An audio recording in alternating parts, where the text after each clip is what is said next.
down after that. You played a real good game. I played a very good game. Yeah, you did. Truthfully, it's my time, and I think this is the year where I'm gonna make them hate me even more.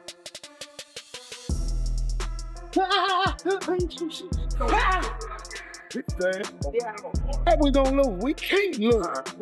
Because all we do is win. He seems pretty awesome. It's incredible, man. He's definitely a special human being, you know, and everything he does, you know, in the boxing gym. He's a people's champion, you know. He's constantly giving back to others. And, you know, you see the human side of him, you know, aside from the fighter. Teofimo Lopez's training camp for Shakur Stevenson emphasizes intense pad work sessions, where every movement is sharp and purposeful. Milton Lakaoe, assistant trainer, is meticulously preparing Teofimo to handle Shakur Stevenson's intense, sharp, and disciplined fighting style. Like, everything is fun. It's a fun day every day, but it's serious when he's sparring. He gets down to nitty-gritty, does his thing, just embarrasses a lot of the sparring partners. And again, I tell them, have fun in there. Like, just make boxing great again, make boxing fun again. There's a little one. Man, I've been working my ass off so much. His opponent is undefeated. He's a frigidity boxer. He jumps in, jumps out. But there's one thing we see that he don't do, and we'll tell you when we do it to him. I can't tell you now, but I'm gonna tell you later. Take over sports. Teofimo Lopez and his camp bring in additional sparring partners to fine-tune every aspect of their preparation. Different styles rotate daily, forcing constant adjustments and maintaining a higher level of intensity. Meanwhile, Shakur Stevenson's camp remains focused on speed and precision. He works relentlessly on the pads, moving quickly and staying sharp.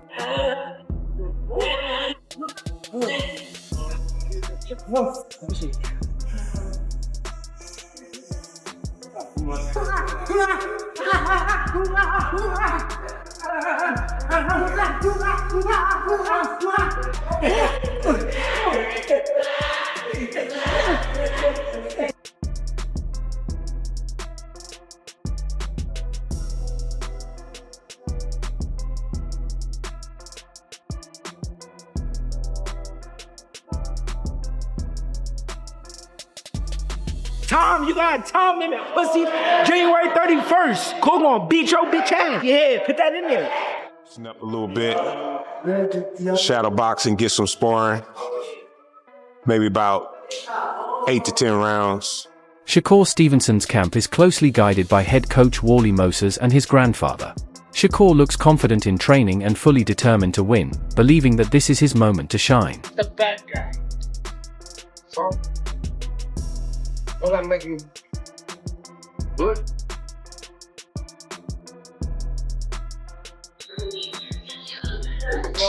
Yeah, get ready. We need to be pushed today. Bring the smoke, baby.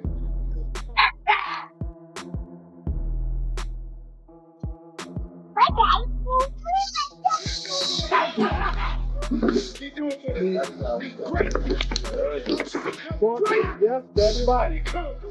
Yep, that's that body.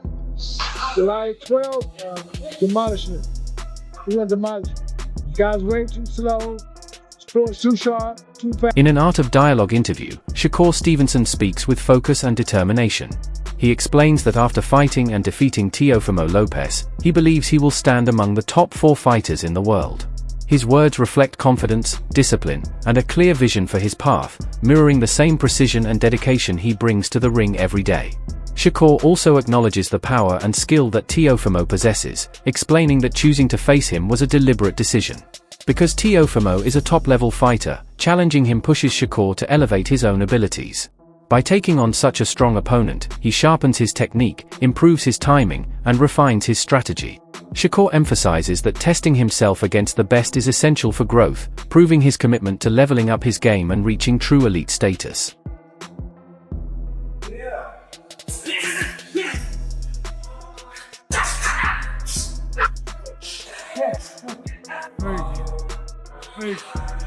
We gonna sell chill. Guaranteed. Chill getting, bro. The takeover's over. Oh, we're Eastwood. Come on, bad motherfucker. You the best nigga in boxing, gang. You don't even know.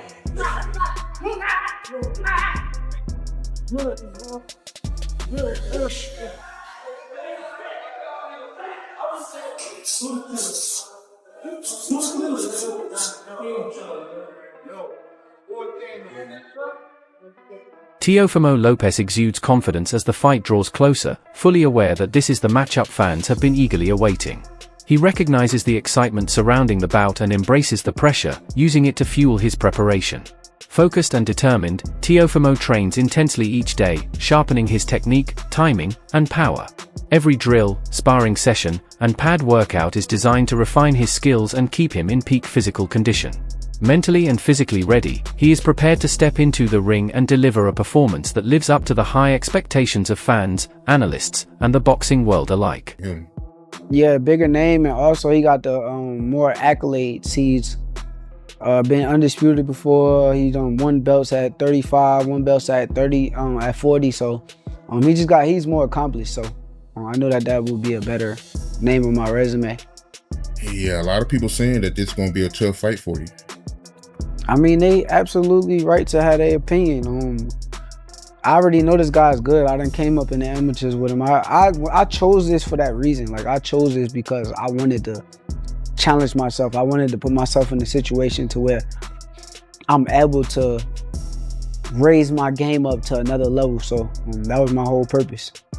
Do you feel like you got to be real dominant in this fight? Because, I mean, Teo, he from New York, and, you having a fight in New York, and the judges, man. You never know, yo. He not from New York, but he not from New York. He not from New York. He probably was born in New York, but like being from New York is like I'm raised and I'm brought up in New York, and I known him for years and years, and I always seen him out of Florida. Like that's where he was out of, Florida. So I don't look at him like a fighter that's from New York. So, but do I gotta be dominant? I think every fight that I set up, I want to be dominant. I don't care who in front of me. I want to dominate. I want to beat you to where judges don't feel like they can rob me. So I always got that feeling. I always got that chip on my shoulder. If you do win this fight, what do you think it does for your career? I think it put me top 5 pound for pound. I think it puts me like one of the best fighters in my era. I think it just established that I'm that guy. Like, I'll be one of the 4 kings that they call the 4 kings, and it also depends on the fashion. In a face-to-face interview, Shakur Stevenson reveals that he sensed Teofimo showing signs of jealousy toward him. Shakur explains that as he began receiving more attention and recognition, Teofimo's reactions appeared to reflect a hint of envy. Despite this, both fighters remain focused on their preparation, choosing to let their training and skills speak louder than emotions. He got a silver medal.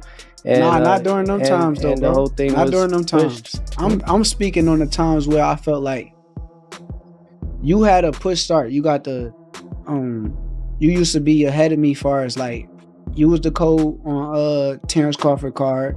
I was underneath. Then you got the opportunity to fight with Lomachenko. And after that, I felt like I kind of got pushed more than you, and you felt some type of way about the way that I was pushed more than you when it came down to ESPN. I remember you saying a little comment with the ESPN only like black fighters and all that kind of stuff. And when you said that, I kind of felt like it was... Roy Jones Jr. offers a thoughtful perspective on the contrast between old school and new school fighters, emphasizing how respect defined his era. He explains that in the past, the boundary between confidence and disrespect was clear, and crossing it in a face-to-face setting would not have been tolerated. Fighters were expected to carry themselves with decorum outside the ring, and any personal insults or challenges were addressed directly, often with immediate consequences. Roy notes that this code of conduct preserved professionalism and accountability, keeping the sport disciplined and grounded. He again points to a clear difference in how today's fighters present themselves beyond the ring. In contrast, he observes that the modern era is shaped by social media, non-stop hype, and entertainment-driven promotion. The line between confidence and disrespect is often blurred, with online bravado replacing direct confrontation. While this approach attracts attention and builds excitement, it can also encourage unnecessary provocation and public challenges instead of settling matters in the ring. Roy stresses that despite these changes, true skill, discipline, and dedication remain the foundation of greatness. No amount of online noise can replace hard work, preparation, and respect for the craft. He believes rivalries have evolved into performances, but the fighters who truly succeed are those who balance promotion with professionalism and let their ability speak when the bell rings. A lot of time when I say it, there's old school and there's new school. Old school has something that had been said, it would not have allowed us to be able to come face to face. Because you don't say it to me and think I ain't gonna try to tear your head off as soon as I get close to you. But you're not gonna wait till a fight night. You're gonna Do you get it in that day. Because some things are too difficult. Because sometimes you go a little bit beyond respect. That's disrespectful. If you disrespect me on any level, we fighting then. Now I'm gonna try to hold it together but if you disrespect me, which is what he just did, I'm not gonna ask him about what he's talking about. When I get close enough, I'm finna show him what I ain't talking about. You understand where I'm coming from? So there's a difference. That's why I say you gotta know the difference from the old school and the new school. Had he said that in my day, it could not. I would tell him, listen, whatever y'all do. The boxing world is electrified with anticipation for the Stevenson versus Lopez matchup, as fans, commentators, and analysts break down every detail ahead of the fight. Each press conference, training clip, and interview is carefully examined for insight into strategy, mindset, and readiness. Professional boxer Jermaine Ortiz shares his view, noting that Shakur Stevenson has matured through past experiences and is unlikely to take reckless risks in the ring this time. Ortiz highlights Shakur's discipline, adaptability, and ring intelligence as key advantages that could give him an edge over a dangerous opponent like Teofimo Lopez. Analysts agree this bout is a true clash of elite styles, making it one of the most compelling fights in recent memory. Stevenson enters with exceptional speed, sharp precision, and a high-level technical foundation that allows him to control distance and tempo with ease. His ability to read opponents and adjust mid-fight is widely regarded as one of his greatest strengths. On the other side, Lopez brings explosive power and an aggressive mentality capable of changing the course of a fight in an instant. His confidence and pressure force opponents to stay alert at all times. This contest is not just about who hits harder or moves faster, it is a test of preparation, ring IQ, mental toughness, and strategic execution under pressure. Fans are drawn to the promise of high-level skill, intense exchanges, and tactical battles unfolding round by round. As anticipation continues to build, all eyes remain on which fighter will rise to the moment and claim a defining victory. Why? And one, Shakur said it himself after that fight that he wasn't gonna fight like that again, and that's the main reason. He said he wasn't gonna do it, and Teo's cracking like that to 140, which isn't really, huh? Is Teo cracking? No, I don't think. I think he had more of a threat with Zepeda as a puncher and Teofimo. But he's going up a weight class. That's not actually his weight class as well. You think that'll play a factor? No, that would play a factor in him not fighting the pocket how he did with Zepeda. Got you. That's what I'm saying. So yeah, because of the style, you feel like he's gonna be in and out, moving around, making sure that in and out, doing things that Teo don't like. He got longer arms. You know, I think he'll just keep him at bay. You know, Teo's a tricky fighter too, so not saying that he can't, slip in and catch him with a couple shots. But Shakur, I think he's going to be defensively sound. He doesn't like getting hit, and I think he's going to stick to that. As far as Shakur is concerned and Teo, when you look at the speed, when you look at the timing, who do you feel like has that edge when it comes down to that? It could be separate. It could be somebody got this. Bocinis delivers a strong and convincing warning to Teofimo Lopez, making it clear that Shakur Stevenson is a fighter who should never be taken lightly. He explains that Shakur's speed, technique, and ring intelligence make him extremely dangerous, with the ability to adapt quickly to any opponent's style. Andes adds that although Teofimo is powerful and highly skilled, he must respect Shakur's control of distance, his timing, and his precision in exploiting openings. Every round will test not just physical ability, but mental sharpness as well. Andes insists that underestimating Stevenson could prove costly, emphasizing that Shakur's preparation, discipline, and experience allow him to adjust under pressure and respond to anything Teofimo brings.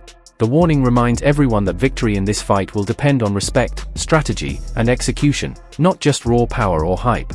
Teofimo. So, I mean, I don't think it's going to be an easy fight. You know what I mean? People think, a lot of people say it's going to be easy and all that. Nah. Teofimo can punch and he can box. And like I said, he's real athletic. So, you know what I mean? That'll make it a little difficult right there. You know what I mean? I see a lot of people going back and forth with it. Some people think Teo got the advantage because of the weight and that he's athletic and explosive. Some people say Shakur is the better boxer. Yes. Right?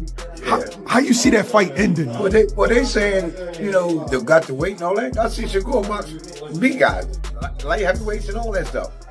Just like Moose, he box